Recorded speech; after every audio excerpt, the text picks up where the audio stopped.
Guess what we're doing today? Guess I'm what, sorry. guys? You want to run that one by me one more time?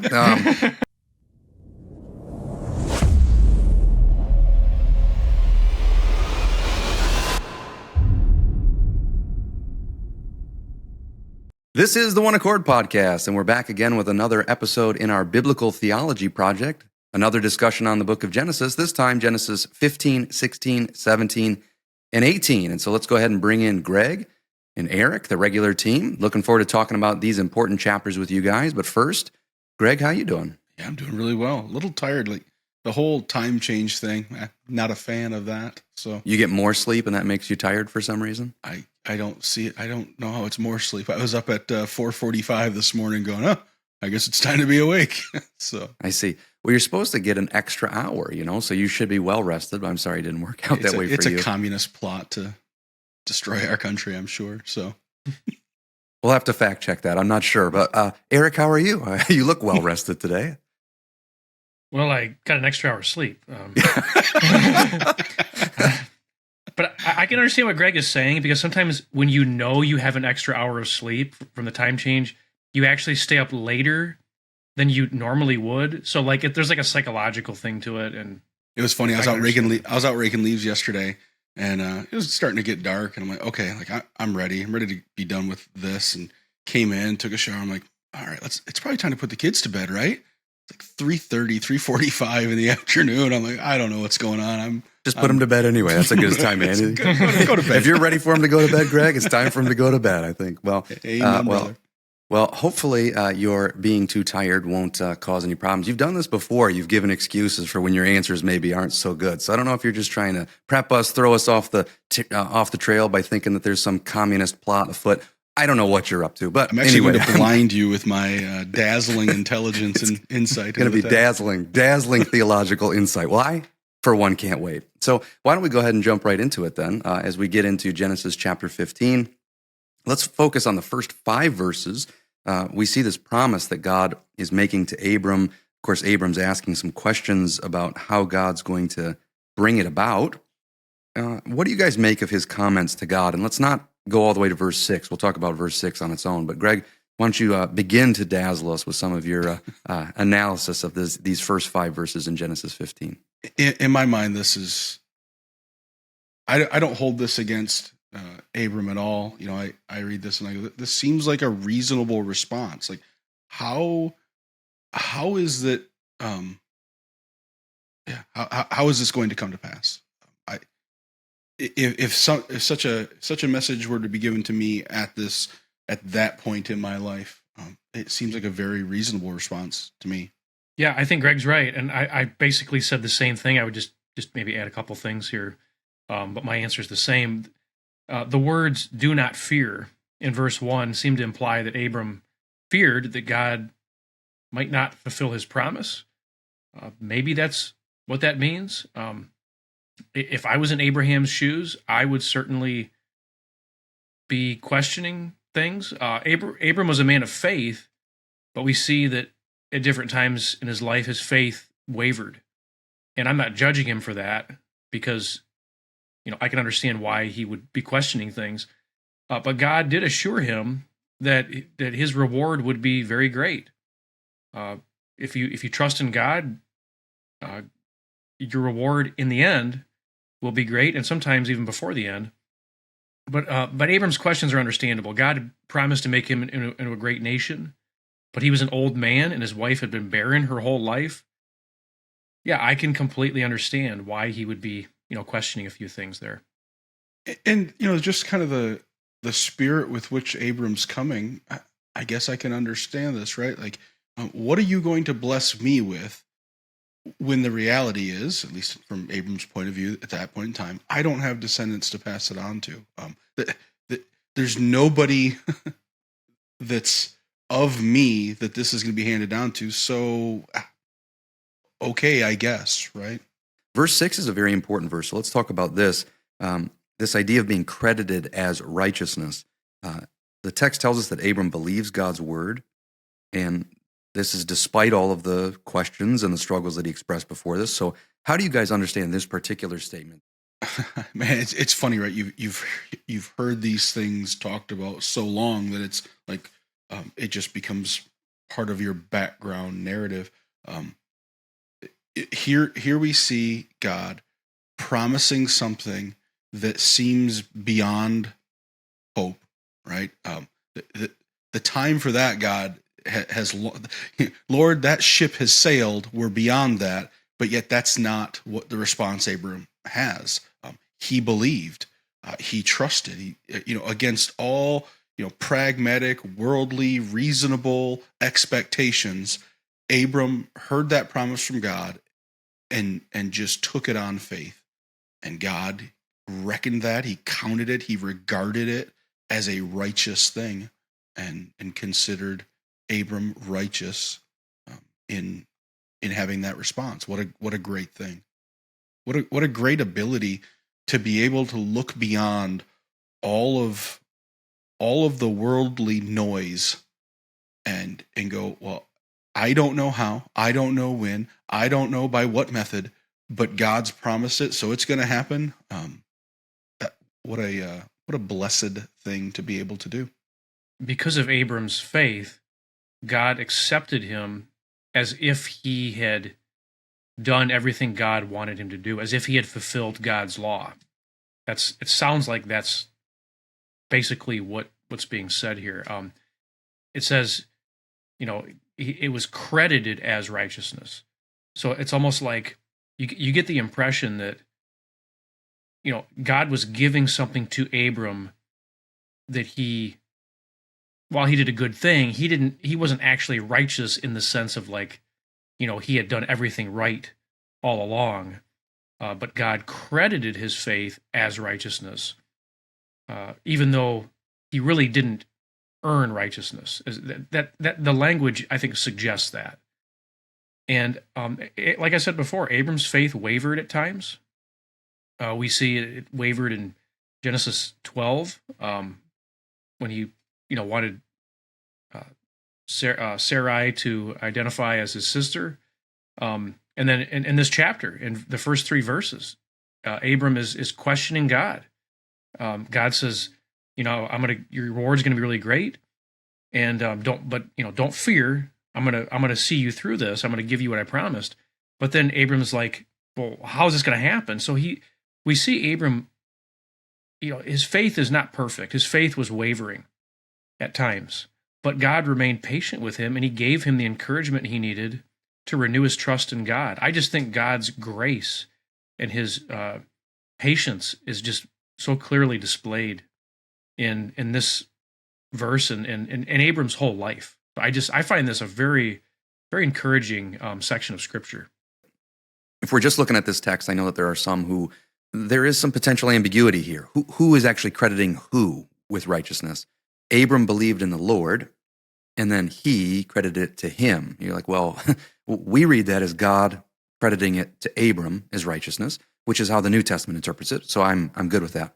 There are others who would look at this and say, well, it's potentially ambiguous.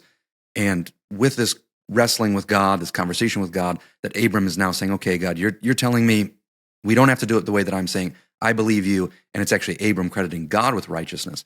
Yeah, I guess I have never heard that interpretation, so that's at least interesting. And of course, the New Testament doesn't take that view of it.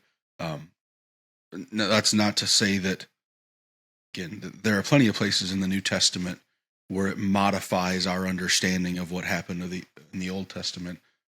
So I want to leave open that possibility. I do find that odd, though, right? Because it's new, it's odd, and I'll instantly reject it, as kind of my default personality is inclined to do. I guess more than that, or going beyond that, Eric's definition of crediting as righteous, as if Moses, or excuse me, as if Abram had fulfilled the law. I almost go, I don't even know that I'd take it that far.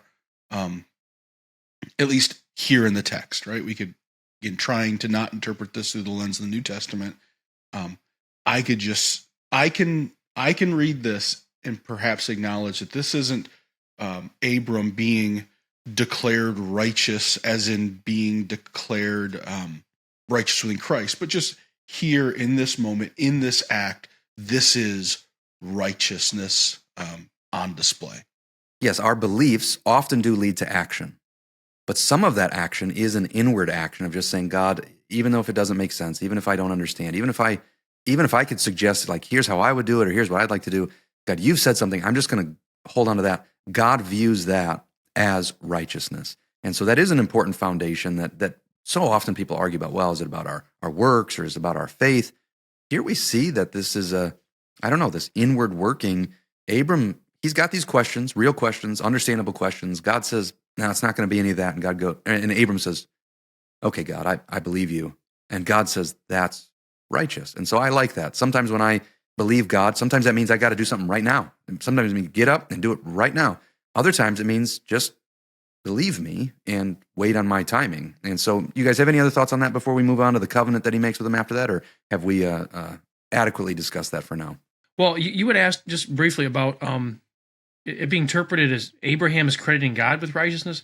Yeah, there are some who would say that this is Abram crediting God with righteousness, saying, all right, look, I got all these plans. God says, nope, we got a different plan. And Abram goes, all right, your way's better. To me, that seems pretty unnatural, just because, in verse 5, and he took him outside and said, look toward the heavens and count the stars if you're able to count them. And he said to him, so shall your descendants be. Then he believed in the Lord.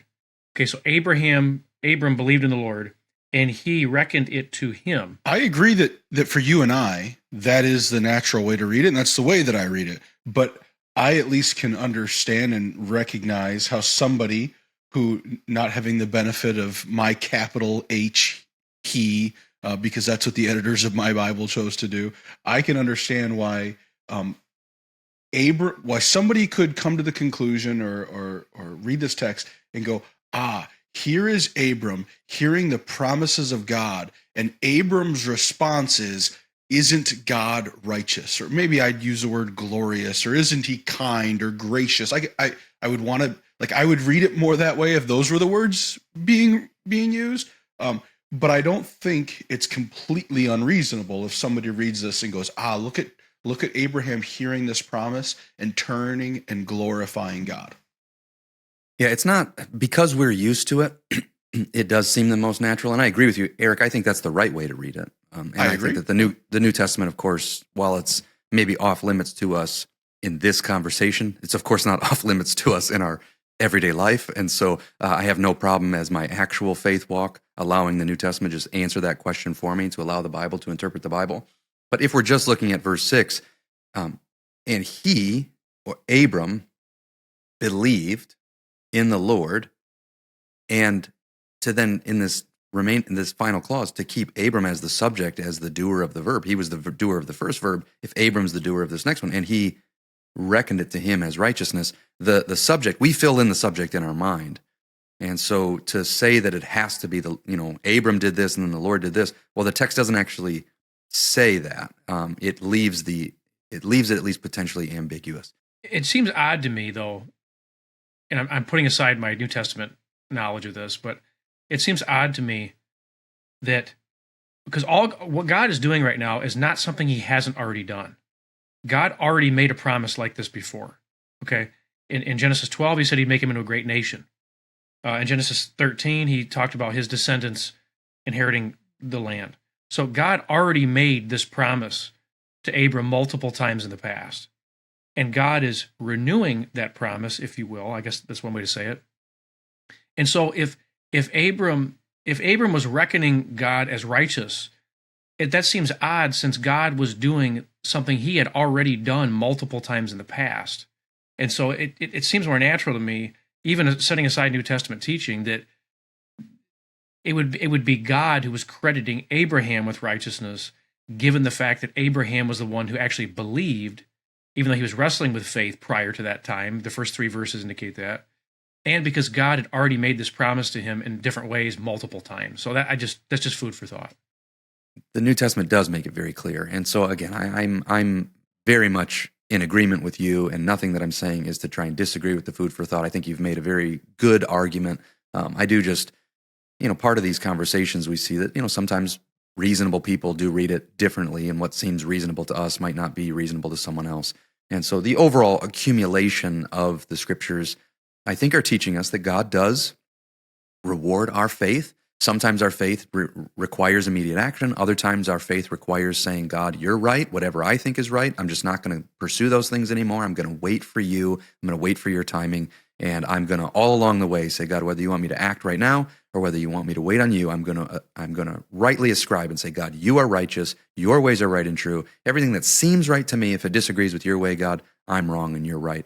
I think that those are positions that we would all agree with. You can tell me if you think that that's, if you view it differently. But I think I know you guys well enough to know that that's probably not that controversial. So we can move on from there. Let's move into verse 7 and really kind of the rest of this chapter. Now we see God making this covenant. So he's told Abram that he's going to do these things, but now he makes a covenant with him. We've seen a covenant made with Noah, and we talked about that. Are there any conditions associated with this? Is this just God saying what he's going to do? In these verses, God, he reaffirms promises that he had made before, but not only does he reaffirm them, he actually is a lot more specific. He gives basically a summary of what Abram's descendants are going to experience in the future, which would involve being slaves in a foreign land and eventually being brought out of that land into the promised land. And God, in these verses, he even gives the boundaries of the land. So these promises were, I'll say, less specific before, but now they're becoming a lot more specific. And God goes through this ceremony to basically assure Abram that he's going to fulfill these promises. So that is, in a nutshell, what these verses are talking about. Yeah. Now, I'm no expert on, a couple 1,000-year-old covenant ceremonies, but as I understand it, so Abram asked this question, like, how am I going to know? Like, what sign of assurance are you going to give me? And then, we get a sacrifice here. And as I understand it, that this tradition, this practice would have normally have included both members of the covenant. So as the animals would have been divided, and then the two members of the covenant would have walked between that sacrifice. But here we don't have Abram walking through. So as I see this, I think this would be what we would describe as a covenant without works. This isn't based upon something Abraham needs to do. This is something that God is going to do with Abraham or through Abraham or to Abraham. And so God, as I read this, here is God promising on himself. Like, here is, you want to know how it's going to happen? Here, let me show you. I'm placing my name on this. I am the one binding myself to this promise. So you can be sure of that. I've heard a lot of the same things that you have, and my understanding of it is exactly the same, that typically, if you're making a covenant, you would both walk through. And so the fact that Abram is put into a sleep and only God passes through is pretty significant. I think that was a strong indicator that this was not a conditional covenant, that God was just saying all the things that he promised he's going to do, and he's going to do it regardless of what Abram does. I have also heard that a lot of the pageantry and imagery of like our modern weddings and stuff still follows this, that you separate, you don't kill the animals anymore, but you put both families, on either side, and then it's supposed to be this march of death, as you you walk through. You're dying to one way of life, and now you're doing something. I remember a pastor doing a wedding. I thought you were going some other way with the march of death, but okay. No, the idea, all the details that you included. I've heard all those things. I've heard them from multiple sources. I don't know if it's just people repeating those things, but I think that I read it definitely the same way that you do. Eric, did it look like maybe you were about to say something, and I possibly jumped in. Did you have something else to add on this? I think we can all agree the ceremony was God's way of promising that he would be faithful to his word. One interpretation is that the torch represents God, and by passing between the dead animals, God would become like the animals if he did not keep his word. Now, God can't, of course, be killed, but the point is just simply that God was saying, I will fulfill this no matter what. Another interpretation is that the symbols actually represented God's dealings with Abraham's future descendants. So, for example, the torch represents God, and the animals represent, Abraham's descendants, and God would, walk in their midst, and this oven represents the nation that they would be slaves in for a while. Now, can I prove that's true? No, I can't.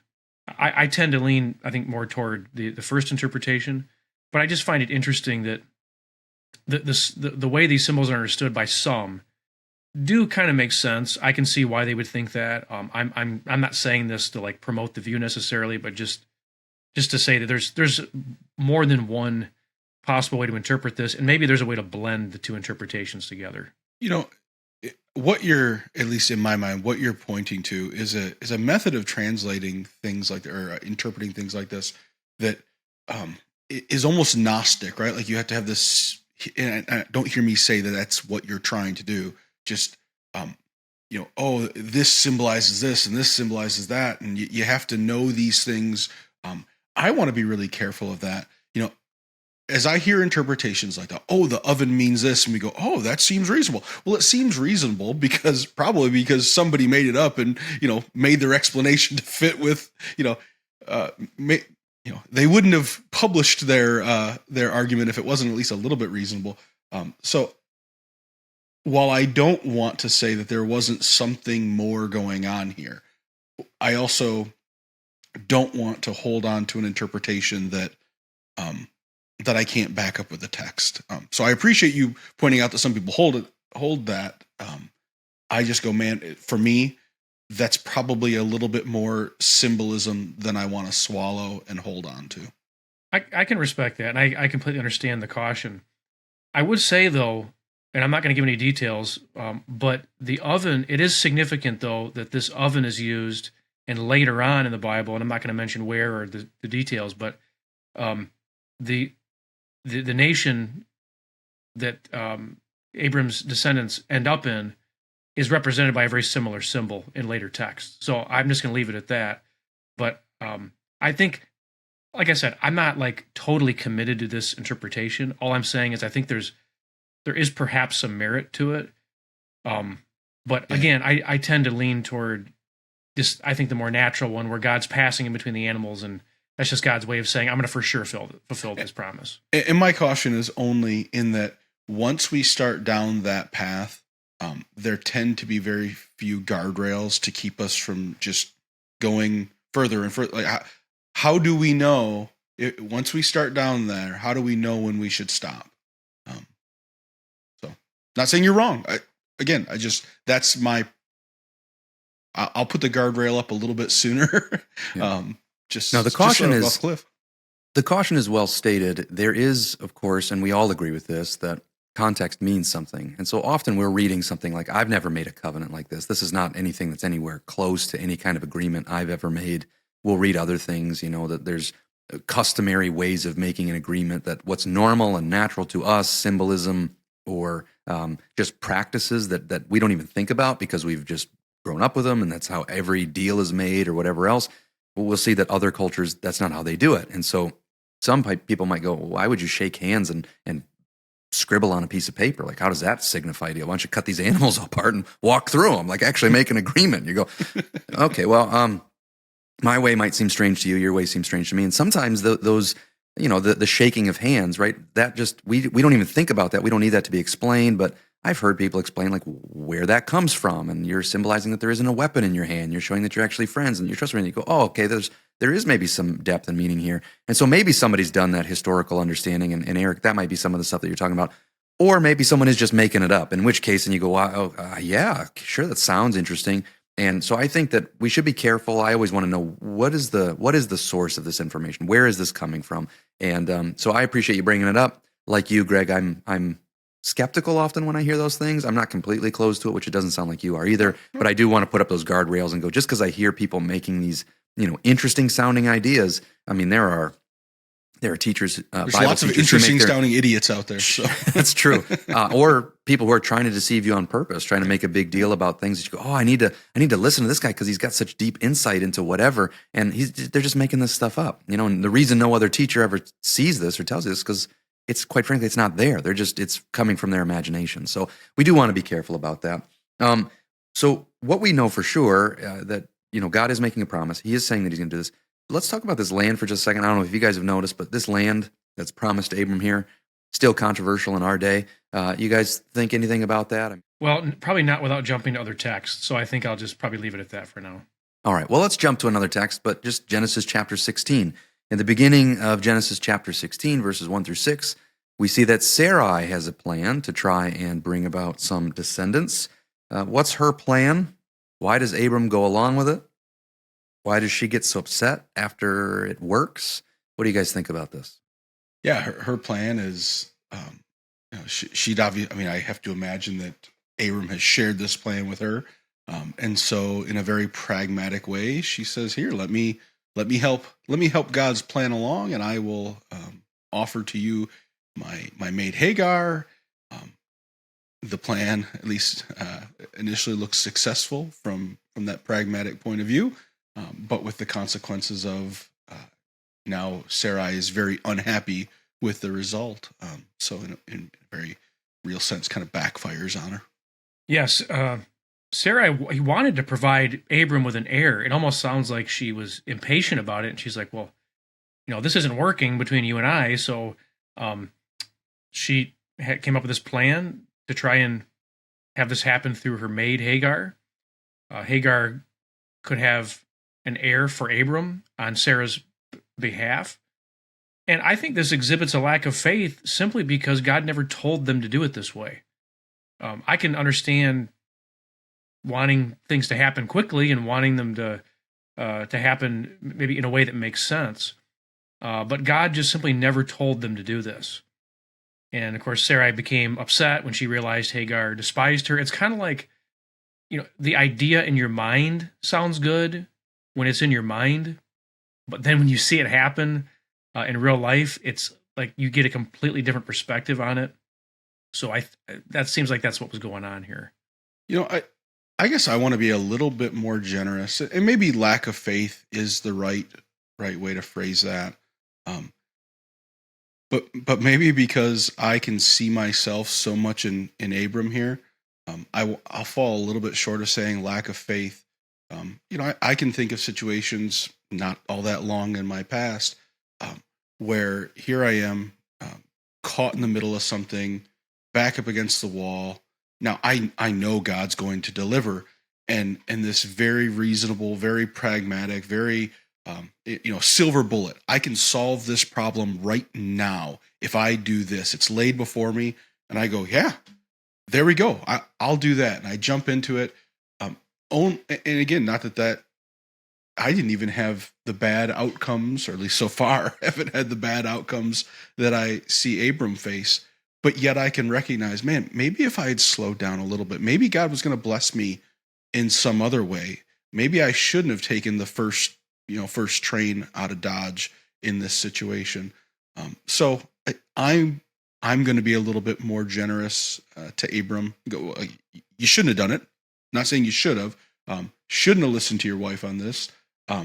But a lack of. I'm going to stop just a little short of calling it a lack of faith on Abram's part, and just because I can see this tendency within me, and maybe I'm just trying to be generous to myself there. I hope not, but well, please don't hear me saying that I'm superior to Abram. Okay. Oh, I didn't hear you say that. I'm just answering it for myself. I am not even approaching Abram's level of faith. So, that's. I think it's just so indicative of humankind, right? Like I have no problem believing that in Abram's mind he went, well, God's promised me this. Here's a reasonable solution. Maybe this was a solution God was yay Hagar, right? No, we have the benefit of hindsight on that. So I guess I want to give him a little bit more grace in my mind than Abram, you just had a lack of faith there. I was more so talking about Sarai, but anyway. Oh, okay. Well, yeah. Eric, I thought you put it really, I thought it was interesting anyway, the way you said it. I won't probably say it exactly the way you did, but sometimes it sounds good in our mind, and then when we actually get it, it's like, oh, this isn't what I wanted. And so it sounded better to Sarai than it actually practiced. But then, of course, the result is Ishmael. What do you guys make of God's response to and his conduct really towards Hagar and Ishmael in Genesis 16, 7-16? I mean, Sarai becomes very harsh towards them. Abram goes along with it, say, okay, we can basically put them away. God is very kind towards them. What do you think about that? Yeah, it does seem gracious. I mean, I suppose you could, from some of our modern storytelling, you could almost, maybe make Hagar out to be the heroine of this, and so why wasn't she kind of raised up, or Ishmael? But I think there's a lot of compassion on behalf of the Lord for them, which is it's beautiful to see.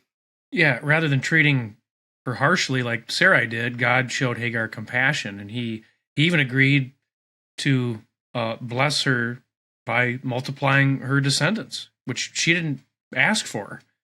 What I love about God, and you have to love everything about him, but one thing I love about God is he seems to understand the situation that people are in. I mean, she fled because she was being mistreated. That's understandable. God, yes, God told her to return to Sarai, but God apparently didn't speak to her harshly, and even Hagar was shocked that God spoke to her so kindly, and she didn't die from the encounter, because people back then they seemed to have thought that, boy, if God speaks to you, you're as good as dead, and that's what she thought too. But he didn't do it. But he treated her very kindly, because it seems like he understood her situation, and her low status as a maid, quote unquote, didn't prevent God from showing her that kindness. So this is just a great example of how gracious and understanding God is toward people, and I just absolutely love that about God.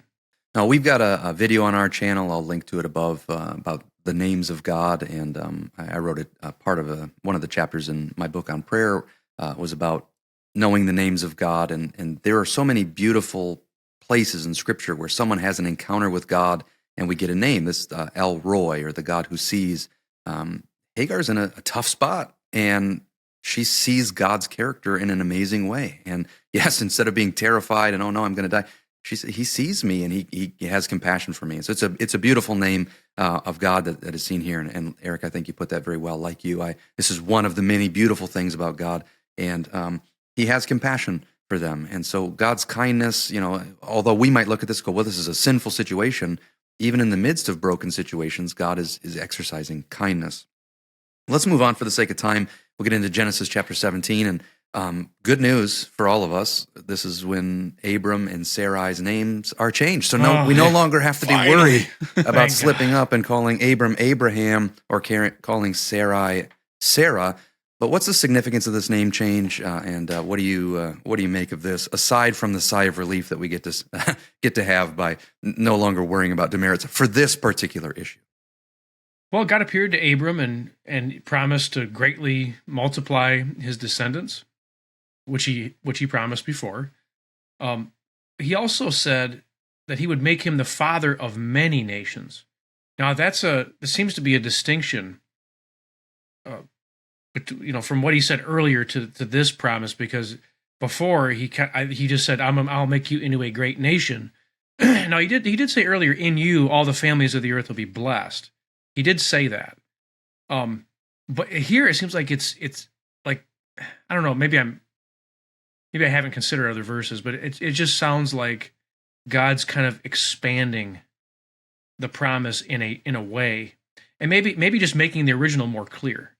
But he said that he would make him the father of many nations, and therefore he changed Abram's name to Abraham to fit this promise, because Abraham means the father of many nations, or the father of a multitude. Sarai's name was changed to Sarah, which means princess, because she would become a mother of nations, and kings of peoples would come from her. That's Genesis 17:16. So there's a great, I don't know, it sounds like, well, let me say this too. So you guys correct me if I'm wrong. I'm thinking Sure this you are. stuff. Okay, well, okay. I won't go any further then. But I'm not totally sure that God ever said prior to this that Abram's family would come through Sarai and Sarah, and maybe that kind of makes Sarah's actions in the previous chapter more understandable, because if God said, well, Abraham, I'm going to make you into a great nation, and maybe that included Sarah, but I don't know that God ever, prior to this verse, ever explicitly said that the nation would come through Sarah. I don't know if God ever said that. Maybe it was implied in a verse that I'm just overlooking, but it sounds to me like God's adding specificity to his promises as time goes on. He's being more specific as time goes on. And here, finally, he says, well, spoiler alert, this nation that's going to come from you. It's going to come from you, Abraham, but it's going to come through Sarah, your wife, specifically. So I'll just leave it up to you guys to see what you think about that. We all agree that God is, he's not for polygamy. We've talked about that. We kind of noted that Lamech was our first polygamist that we saw, and that this was a deviation from what it seemed that God was doing. And so I think implicitly when God was saying, listen, Abram, take your wife, Sarai, go to the land that I'll show you. I will make you a great nation. I don't think that he had to explicitly say that any more than he would have to explicitly say it to us. If he said, hey, Eric, I want you to take your wife. I want you to move. I want you to go there, and I'm going to make of you a great nation. You would think, well, he means with me and my wife. He's not talking about me Sure. and some other lady or the maids or something like that. And so I think implicitly it was there, but I don't think there's an explicit statement. And I think that Abram should have understood it. When you start to look for loopholes, which I don't think you're doing, but if you're starting to look for loopholes and you say, oh, well, maybe we are supposed to do it this way. Did he ever really say it had to be through you, Sarai? Yeah, maybe this Hagar thing's going to work out. Did God really say? Yeah. Yeah.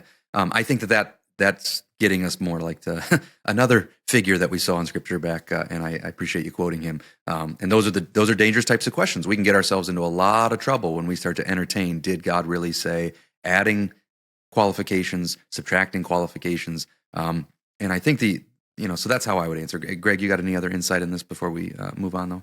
No, I mean, I think it's at least worth taking note of the meaning behind the name change, unless my notes in my Bible are wrong.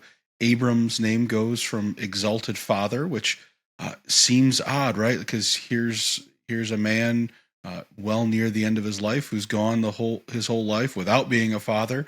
So there's that seed of a promise there to the name Abraham, father of many nations, and you're like, well, how is that going to be? So again, this continuation and the heightening of the promise for Abraham, it's a beautiful thing. Making it seem even less likely, not even just one nation, now many nations, right? And so it is, as God is building this tension, as we're just paying attention to what's going on, like, man, these names, really? And now, okay, we get it through Hagar, but through Sarah now still? Like, this is an astonishing promise. And of course, when it does become explicit that it's going to be through Sarah, she doesn't necessarily respond in the best possible way, which, we'll see. Anything else on the name change before we press on to another issue? Move forward.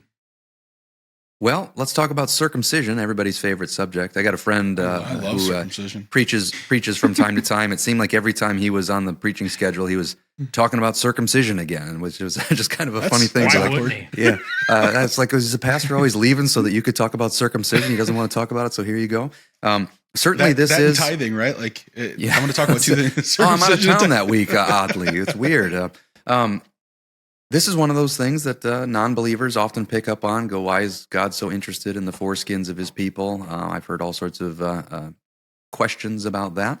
What is the deal with this sign? What does it mean? Why this? Any insight that you can bring for us, Greg? You want to go first on this? I know you love talking about circumcision, so I'm trying to hold you back. Just get to it. Just get to circumcision already.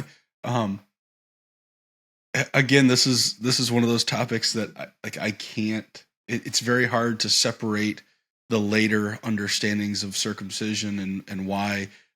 But surely, if nothing else, this is going to set you apart, right? If you want to find a way to make you, you Abraham and the people from Abraham, if you want to set yourselves apart from everybody else, go ahead and find a way more bold than circumcision.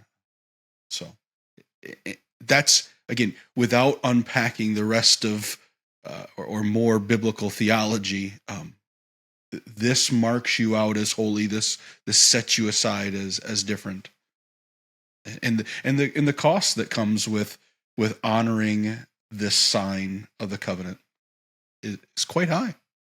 I certainly agree with that. If you get all the way down to verse 24, Abraham was 99 years old when he was circumcised, and everybody in his house was circumcised. I think that probably would have been a strange day when he came to everybody and said, "Hey, this is what we're doing today." Guess what we're doing today?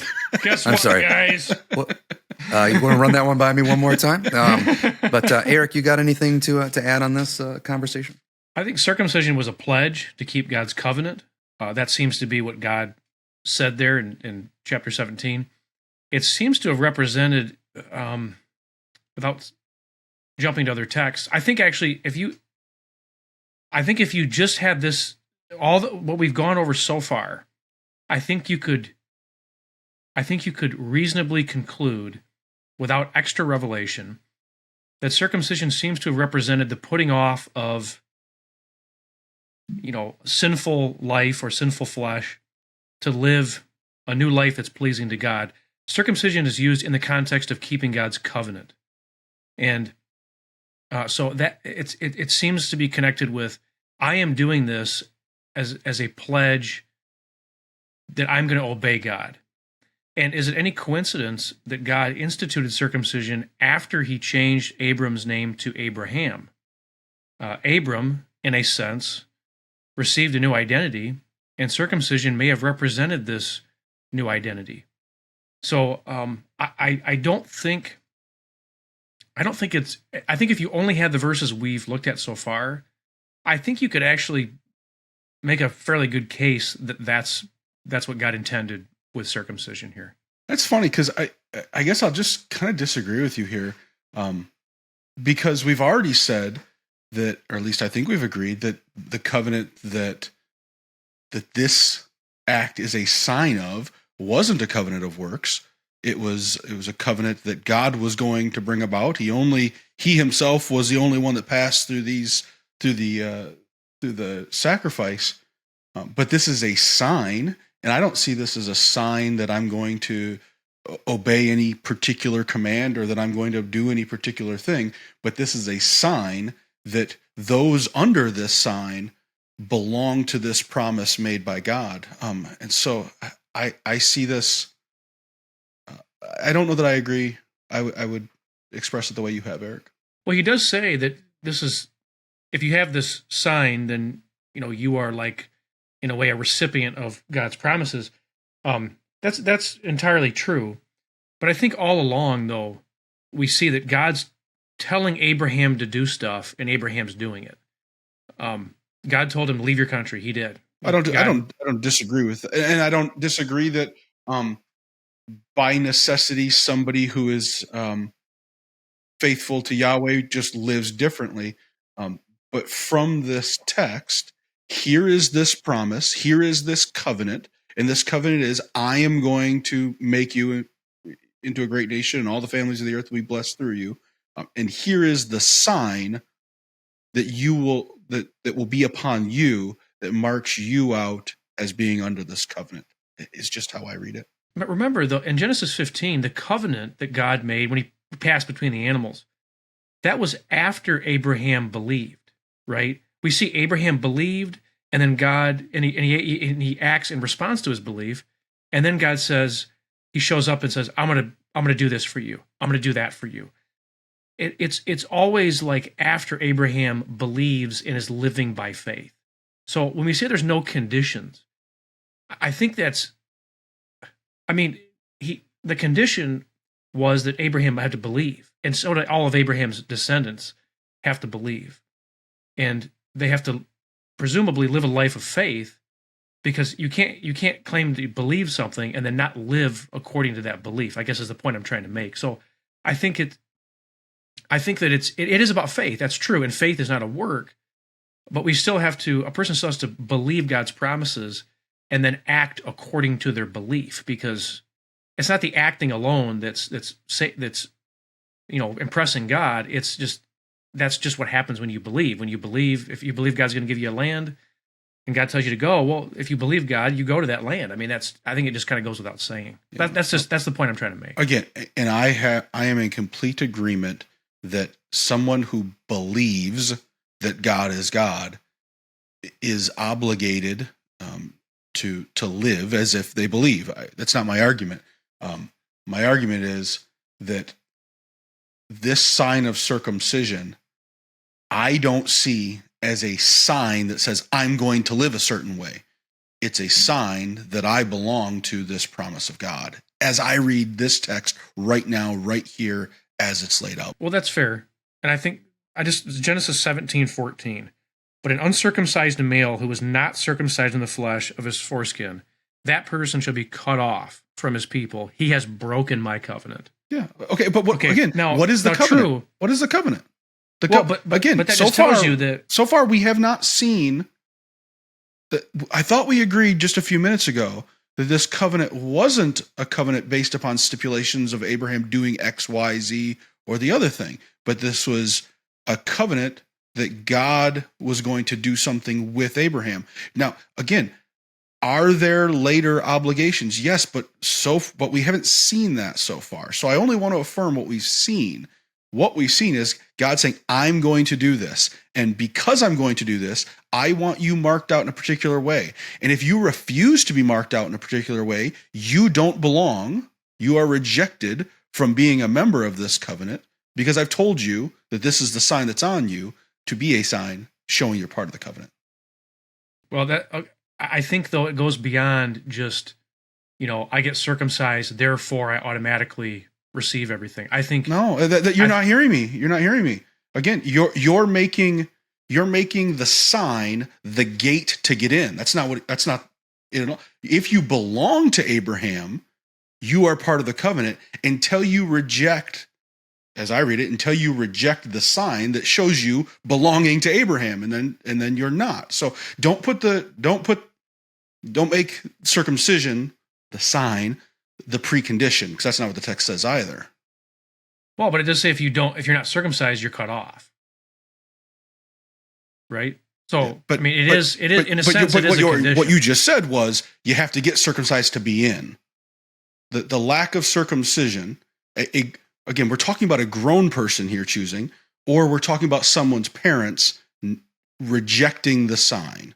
True, that's true, but the whole point is. So let me ask you this: do you think they were not part of the covenant until they were circumcised? I think when circumcision was instituted, that's when God expected it. Okay, I don't think he expected it before he instituted it, but I think that, when we say there's no conditions, like, I want to be cautious with that, because the whole story has been like Abraham is living by faith. And I'm not, and don't hear me saying this early on that like God has this set of rules that he might end up having later on that people had to obey in order to.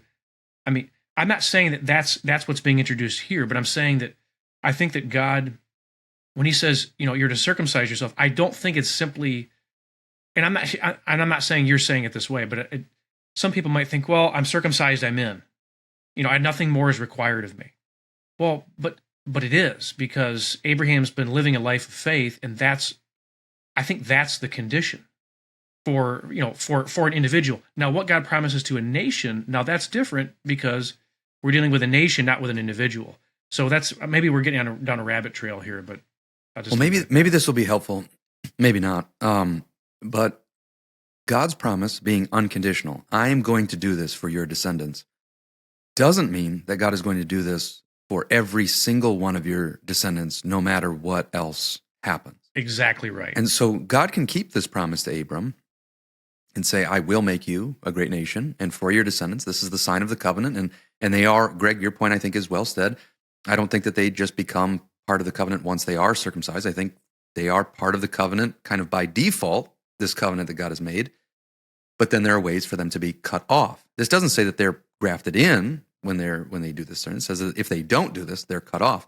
I agree with what you just said, and that was one of the main things I was getting at. I think that circumcision was, yes, it was a sign that one was under a covenant with God, that God was agreeing to give these people something, that they were possessors of the land of Canaan in a sense. But I also think that it was a pledge to basically live the kind of life that Abraham had been living.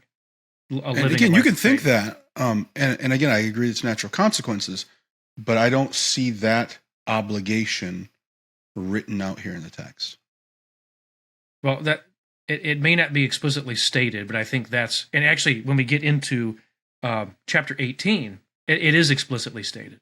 Well, before we get into chapter 18, and again, I know we could go around this for a long, long time. Greg, you mentioned, I think a good thing for us to keep in mind. Obviously, we all know that there's lots more that we can talk about circumcision. We'll keep our eye. This will come up again. We can revisit some of these issues and understand kind of how to interpret this, especially as we go on into the New Testament, however many years it takes for us to get to there. But also here in Genesis 17, we do see this explicit promise of Isaac. Abraham is saying, hey, can't you just work through Ishmael? There is seemingly, he still believes that God is going to do what God says, but again, at this point now we've gone about another decade, even past these original promises. He's even older. Sarah's even older. It sure just doesn't seem like she's ever going to have a kid. And so can't you just work through this one son who actually has come through my own body? What do you make about this promise of Isaac? Is there any insight or observations you'd like to make? Yeah, again, I see Abraham coming from a position that I very much can understand and identify with. Like, God, like, listen, we've got a kid right here. You wanted a kid, we got a kid. Can't this just be the kid? But yet, in His providence, no. So. Very interesting. Yeah, God apparently didn't want to accomplish His promise through Ishmael because Ishmael was born through natural means. Instead, I think God wanted to fulfill His promise through a child born as a result of God's own miraculous intervention. And the former glorifies man because man came up with the idea, whereas the latter glorifies God because God's the only way that it could happen. So I think that God wanted to get all the credit and get the the glory because it's all about Him and not about man coming up with clever ideas. We're entering into a lightning round, so don't yap on and on. And I'm talking maybe to myself more than anybody else. But in Genesis chapter 18, we get some visitors, 3 visitors to be specific. Who are they, and why do you say that? Go ahead, lightning, Eric. Flash. Okay. Flash, love. That's me. Well, only one of them was the Lord. We know this because according to verse 22, the men turned away from there and went toward Sodom while Abraham was still standing before the Lord. So the other 2 men were angels. That's the way that I see it. Yeah, that is definitely the traditional way that I've heard it. That's traditional. I see that. Though I wouldn't be surprised if there was some argument for why we shouldn't see it that way. Well, some people do try and see this as a Trinitarian expression of God, that this is the Lord, it's Yahweh, and then there's 3 persons, and you go, oh, see, the Lord is 3 persons. But getting ahead of ourselves, Genesis 19:1, the 2 that turn away, it specifically says that they're angels. So unless they transform their identity, Eric, I think you said it very well. And so anybody who wants to try and force Trinitarian doctrine into this particular passage, I just don't think this is the best one for it. Of course, we all are Trinitarians, but this is not the verse for that. In Genesis chapter 18, verses 12 through 15, Sarah laughs at this plan. She's an old woman. She's been barren her whole life. She's going to have this child. She laughs. What thoughts do you have about this? Yeah. Again, I see this. Now, was Sarah right to laugh? No. But man, can I understand it? Like, right, God, you're going to wait until I'm an old man to do something with me, or you're going to wait until like I've moved on. I think this is a beautiful picture, an unfortunate picture, but beautiful picture of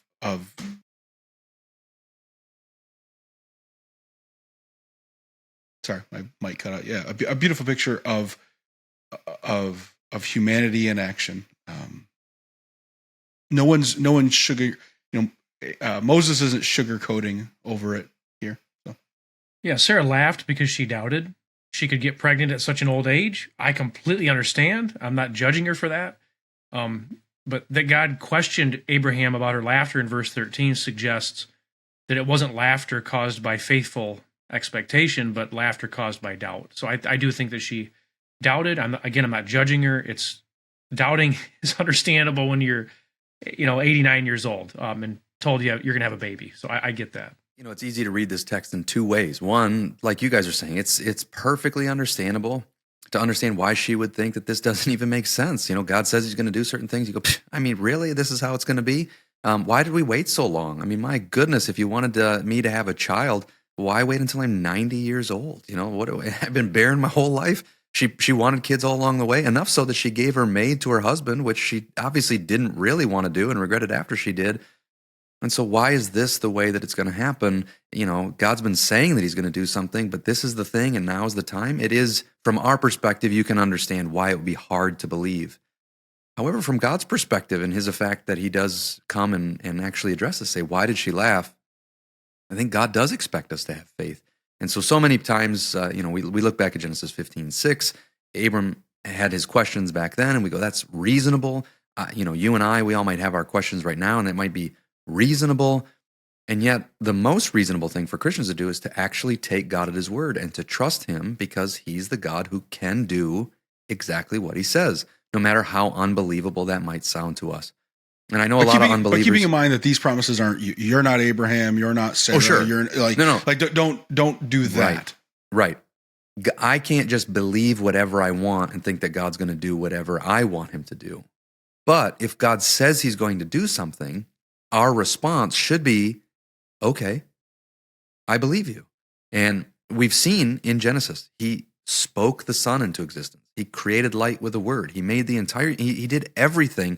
And so to think that God can do whatever he wants, at this point, if we're just going by what has God done already, of course he can. He's God. He can do whatever he wants. And if he wants to have Sarah have a child in her 89th or 90th year of life, easy for him, impossible for us. And Eric, you said it. There's ways that we could do it that would glorify us. And then there's ways that God wants to do it. Sometimes it just glorifies him, that makes it obvious that unless he did it, it couldn't possibly have happened.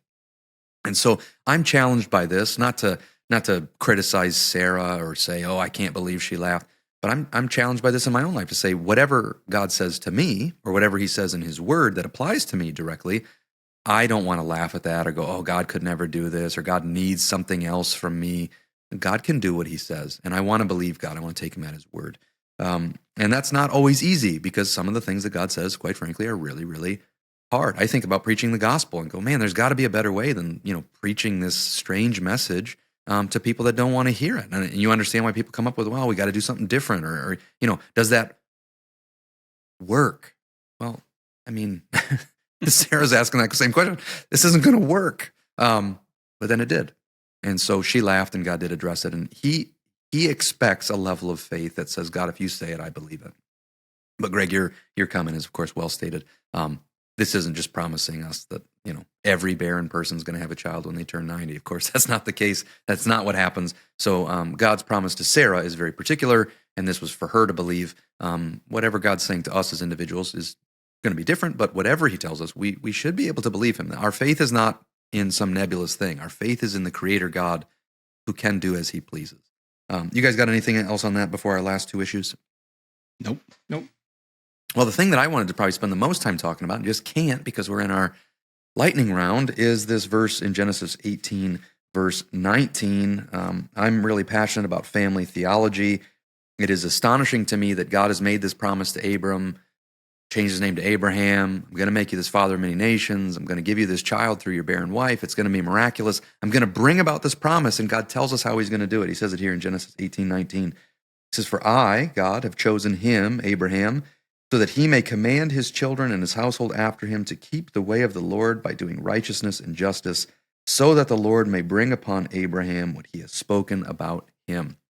God has made a promise, a declaration, and now he's describing the means. It's by Abraham instructing his household, instructing his children. We see the importance of the family unit. We see the importance of Abraham leading his household in righteousness and integrity. And then I start to see, when I look at this, I go, now I get it, why every commercial and TV show and movie and everything in society wants to attack the family and wants to destroy the family. Yeah, lightning round version. I'll just say amen to that. If we're going to get me on a rant, this is definitely where I would love to rant on and on about. Let's do it. Do it. You're going to give me a demerit when I do. I'm not. I'll give you a gold star. I mean, you just Eric.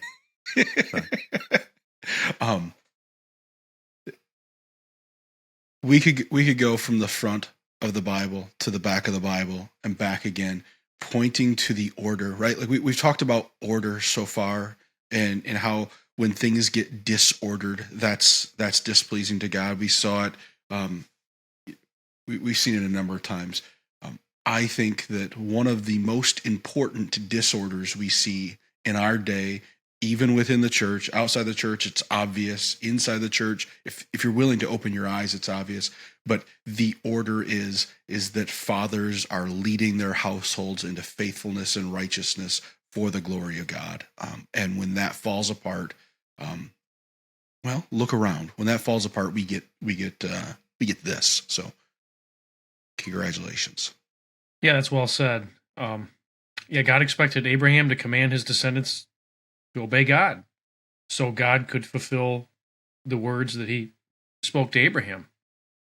This is what I was talking about when I was mentioning the conditions. I mean, there's an aspect to the promise that seems to be unconditional.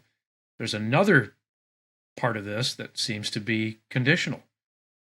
They were to practice righteousness and justice. They knew that God expected them to live a certain way. And if they didn't live that way, well, then God was not obligated to do certain things for any individual.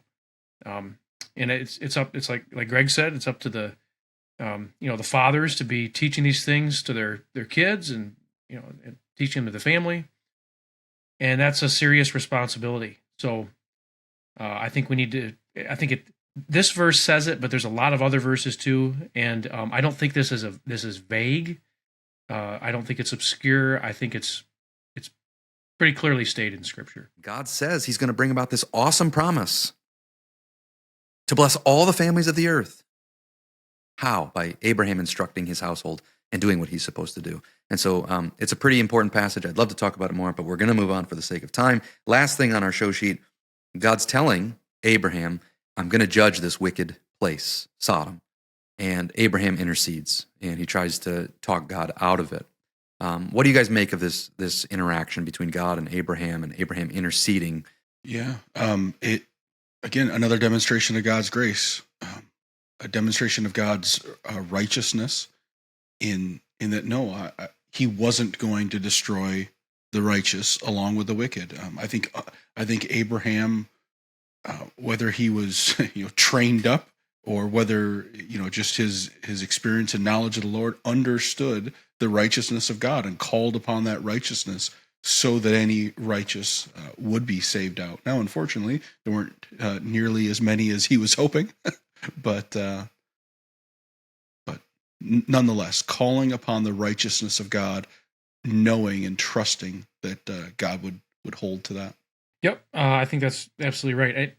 In verse 19, God said he chose Abraham to lead his household, to keep the way of the Lord by doing righteousness and justice.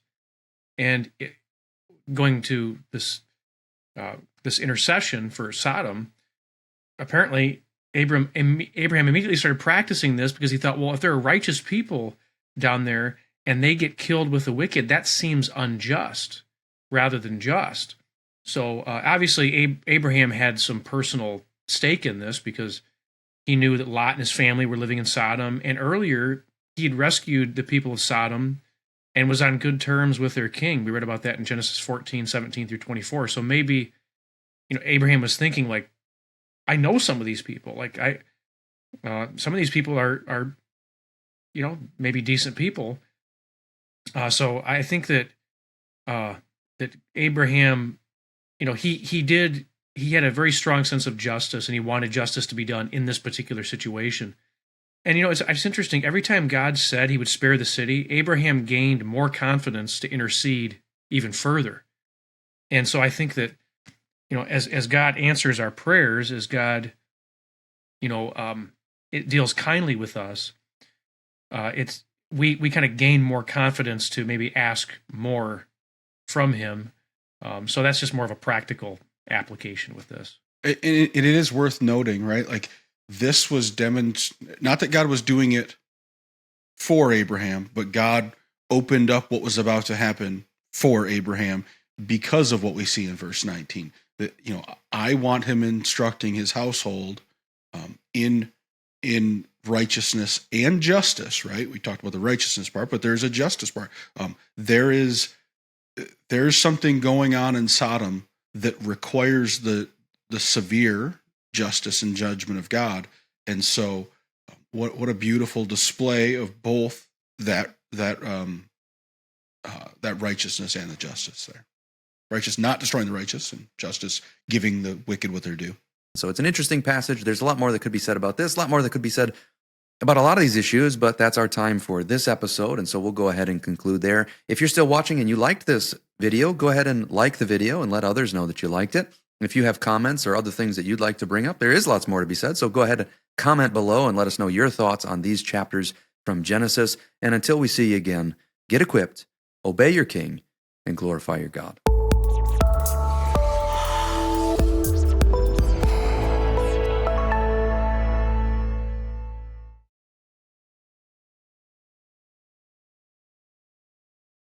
Exactly right.